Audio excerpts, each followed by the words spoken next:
Dasturimiz davom etadi. Romitan tumanidagi 4-umumta'lim maktabida maktab kutubxonalari faoliyatini samarali tashkil etish omillari mavzusida viloyat o'quv-amaliy seminari tashkil etildi. Hozir shu haqda.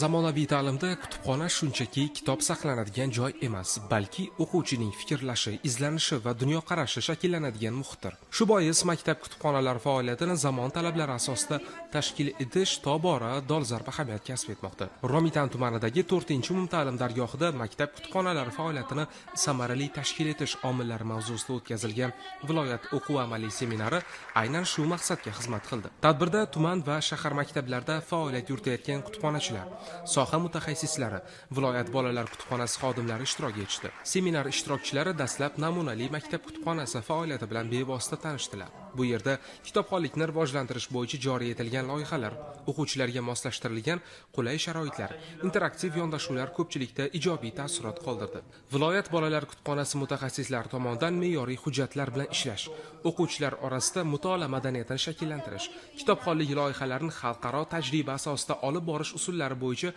maxsus taqdimot va mashg'ulotlar tashkil etildi. Amaliy mashg'ulotlar davomida ishtirokchilar kutubxona faoliyatini yanada jonlantirish, bolalarda mustaqil fikrlash va o'qishga qiziqishni oshirishga xizmat qiladigan mexanizmlar bilan tanishdi. Ayniqsa maktablarda kutubxonachining o'quv-tarbiya jarayonidagi faol roli va tashabbuskorligi seminarning markaziy g'oyalaridan biri sifatida ilgari surildi.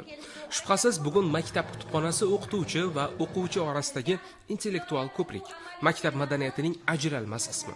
Bunday seminarlar esa sohaga yangicha qarash, kitobxonlik muhitini kuchaytirish va kutubxonachilar malakasini oshirishda muhim o'rin tutadi.